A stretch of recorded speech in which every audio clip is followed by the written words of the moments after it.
श्री शिवाय नमस्तुभ्यम। हर हर महादेव। आप सभी का मेरे चैनल पर बहुत बहुत स्वागत है। श्री गणेशाय नमः। ओम गण गणपतये नमः। आज की वीडियो में मैं आपके साथ सकट चौथ, जिसे तिल चौथ और माघी चौथ के नाम से भी जाना जाता है, उसकी पूजा विधि आप सभी के साथ शेयर कर रही हूँ। सकट चौथ भगवान गणेश जी का व्रत होता है। यह व्रत संकटों को दूर करने वाला होता है। सकट चौथ की पूजा महिलाएं अपने पुत्र, अपने संतान की लंबी आयु और उनके स्वास्थ्य के लिए यह व्रत करती हैं। इस व्रत में महिलाएं पूरे दिन निर्जला व्रत धारण करती हैं और शाम के वक्त चंद्रमा को अर्घ्य देकर अपने व्रत का पारण करती हैं। इस साल सकट चौथ 29 जनवरी 2024 को है। सकट चौथ को माघी चतुर्थी और तिलकुटा चौथ भी कहा जाता है। पंचांग के अनुसार माघ माह के कृष्ण पक्ष की सकट चतुर्थी तिथि 29 जनवरी 2024 को सुबह से 6:10 से शुरू होगी और 30 जनवरी 2024 को सुबह 8:54 पर खत्म होगी। सकट चौथ व्रत का पूजा का मुहूर्त शाम 4:37 से शाम 7:37 का शुभ मुहूर्त है। इस दिन चंद्रमा की पूजा के बाद ही यह व्रत संपन्न होता है। तो आइए पूजा विधि को शुरू करते हैं। सकट चौथ की पूजा करने के लिए सबसे पहले जमीन पर हम आटे से चौक पूर देंगे। चौक पूरने के बाद चौक के ऊपर ही हम पूजा वाली चौकी को रखकर चौकी पर हम लाल या पीला वस्त्र बिछा देंगे। अब हम चौकी पर भगवान गणेश जी को विराजित करेंगे। अक्षत और पुष्प का आसन देते हुए हम भगवान गणेश जी को विराजित कर देंगे। चौकी पर मैंने भगवान गणेश जी की मूर्ति विराजित कर दी है। आपके पास फोटो हो तो आप फोटो भी विराजित कर सकते हैं।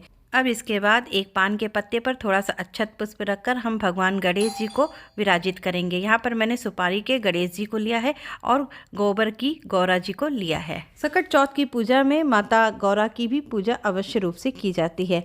अब हम कलश की स्थापना करेंगे। कलश पर मैंने पहले से ही मौली और कुमकुम से स्वास्तिक बना दिया है।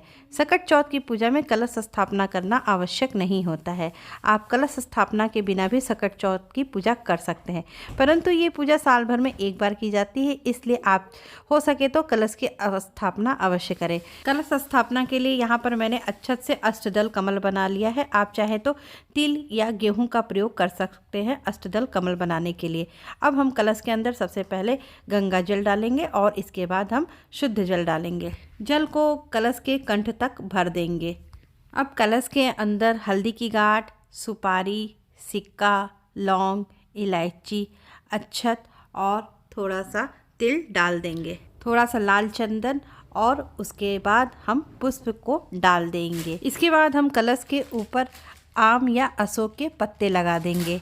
यहाँ पर मैंने अशोक के 5 पत्ते लगाए हैं। अशोक के पत्ते पर भी मैंने रोली चंदन से टीक लिया है। कलश के मुख पर अक्षत से भरा हुआ पूर्ण पात्र रख देंगे। उसके बाद एक दीपक को रख देंगे। अब हम एक और कलश लेंगे जिससे हम चंद्रमा को अर्घ्य देने के लिए कलश तैयार करेंगे।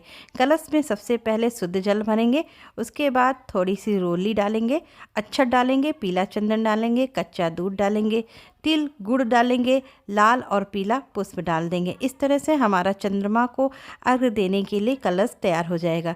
अब हम कलश को कुमकुम और चंदन से टीक देंगे। कलश पर भी मौली तथा स्वास्तिक बना देंगे। इस प्रकार कलश को हम भगवान गणेश जी के पास चौकी पर विराजमान कर देंगे। अक्षत पुष्प का आसन देते हुए हमने चौकी के पास कलश को विराजमान कर दिया है। रात्रि में जब चंद्रोदय होगा तब हम इस कलश से चंद्रमा को अर्घ्य देंगे। अब हम दीपक को प्रज्वलित करके अपनी पूजा को प्रारंभ करेंगे। पूजा को शुरू करने से पहले सबसे पहले हम कलश के दीपक को प्रज्वलित करेंगे और हाथ में जल लेकर हम 3 बार शुद्धिकरण करेंगे। धूप दीपक को भी प्रज्वलित कर देंगे। हाथ में थोड़ा सा पुष्प लेकर हम पूजा का संकल्प लेंगे।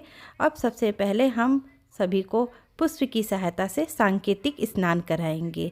अब हम कुमकुम और चंदन से गणेश जी, माता गौरा को और कलश को टीका करेंगे।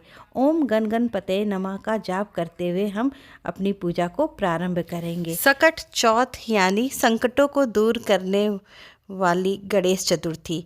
इस दिन व्रत करने से विघ्नहर्ता और संकटों को दूर करने वाले भगवान गणेश जी प्रसन्न होते हैं और आपके सभी कष्टों को दूर कर देते हैं। अब इसके बाद भगवान गणेश जी और माता गौरा को हम पीला सिंदूर अर्पित करेंगे। पीला सिंदूर अर्पित करने के बाद हम भगवान गणेश को जनेऊ तथा वस्त्र रूपी कलावा समर्पित करेंगे। माता गौरा को भी हम वस्त्र रूपी कलावा समर्पित करेंगे। यदि आपके पास वस्त्र है तो आप वस्त्र भी समर्पित कर सकते हैं। गणेश जी को अक्षत समर्पित करेंगे, माता गौरा को अक्षत समर्पित करेंगे, कलश पर भी हम अक्षत समर्पित कर देंगे। इसके बाद हम भगवान गणेश जी को दूर्वा घास अर्पित करेंगे। दूर्वा घास को हम भगवान गणेश जी के मस्तक से स्पर्श करते हुए हम उनको अर्पित कर देंगे। लाल रंग का पुष्प अर्पित करेंगे। इसके बाद हम सभी को पुष्प समर्पित कर देंगे। पुष्प में यदि लाल पुष्प गणेश जी को अर्पित करें तो बहुत अच्छा है।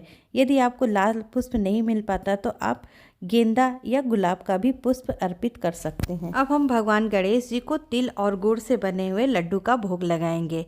सकट चौथ की पूजा में तिल और गुड़ से बने हुए तिलकुट का भी भोग अवश्य रूप से लगाया जाता है। इसके बाद हम मौसमी फल अर्पित करेंगे। कोई भी मौसमी फल आप भगवान गणेश जी को अर्पित कर सकते हैं। यहाँ पर मैंने संतरा लिया है, आप कोई सा भी मौसमी फल ले सकते हैं।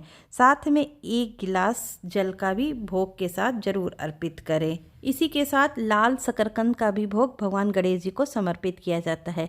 यहाँ पर मेरे पास लाल शकरकंद नहीं है। सकट चौथ की पूजा में तिल और गुड़ का पहाड़ बनाया जाता है। किसी किसी के यहाँ बकरा भी बनाया जाता है। यह पहाड़ आपको 1.25 पाव तिल और गुड़ को मिलाकर बनाना चाहिए। ये पहाड़ सकट चौथ की पूजा के दूसरे दिन गणेश जी की पूजा करने के बाद हम इस पहाड़ पर सिक्के की मदद से प्लस का निशान बनाते हुए यह पहाड़ तोड़ा जाता है।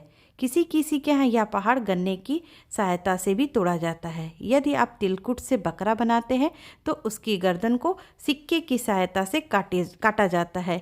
यह काम घर का बड़ा बेटा करता है।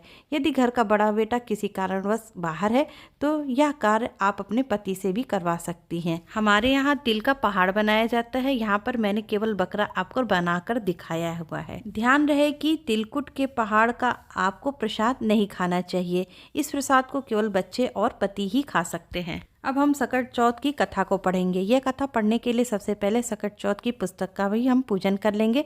चंदन से तिलक तथा पुष्प समर्पित कर देंगे। हाथ में अक्षत तथा पुष्प लेकर सकट चौथ की कथा को हम श्रवण करेंगे और कथा पूरी हो जाने के बाद अक्षत पुष्प को भगवान गणेश जी के पास ही समर्पित कर देंगे। अब हम भगवान गणेश जी के नाम से छोटा सा हवन करेंगे। हवन करने के लिए यहाँ पर मैंने थोड़ा सा उपला ले लिया है, इसमें कपूर रख देंगे। इस प्रकार से 5 या 7 आहुति देकर हम हवन कर लेंगे। यदि आपके यहाँ तिल चटकाने की प्रथा होती है तो आप इस हवन में तिल चटका करके भी हवन कर सकते हैं, यानी थोड़े से तिल डालकर आप तिल चटका सकते हैं। हवन में आहुति के लिए आप अपने घर के कुल देवी देवता के नाम की आहुति दे सकते हैं या फिर भगवान गणेश जी के नामों की आहुति दे सकते हैं। हवन संपन्न करने के बाद अब हम भगवान गणेश जी की आरती करेंगे। सबसे पहले भगवान गणेश जी की आरती करेंगे, उसके बाद हम माता गौरा यानी पार्वती जी माँ दुर्गा की आरती करेंगे। इस प्रकार से हमारी आरती संपन्न हो जाती है। आरती संपन्न होने के बाद हमें अपनी यथा सामर्थ्य दक्षिणा भगवान के श्री चरणों में अर्पित करना होता है। पूजा में हमारे द्वारा जो भूल चूक हुई है उसके लिए हम क्षमा याचना मांग लेंगे। इसके साथ ही हम अपने संतान की लंबी आयु, उसकी रक्षा के लिए तथा परिवार की खुशहाली के लिए भगवान गणेश जी से, माता गौरा जी से विनती करेंगे। इस विधि से हमारी सकट चौथ की पूजा यहाँ संपन्न होती है। अब हम रात्रि के समय यानी चंद्रोदय के समय इस कलश से भगवान चंद्रमा को अर्घ देते हैं और अर्घ देकर अपनी सकट चौथ की पूजा को संपन्न करते हैं। अर्घ देने के बाद हम व्रत का पारण करते हैं। तो इस विधि से हमारी सकट चौथ की पूजा विधि यहाँ संपन्न हो जाती है। आशा करती हूँ आपको मेरे द्वारा सकट चौथ की पूजा विधि अच्छे से समझ में आ गई होगी। तो मिलते हैं अगली वीडियो में, तब तक के लिए श्री शिवाय नमस्तुभ्यम। हर हर महादेव। ओम गण गणपतये नमः।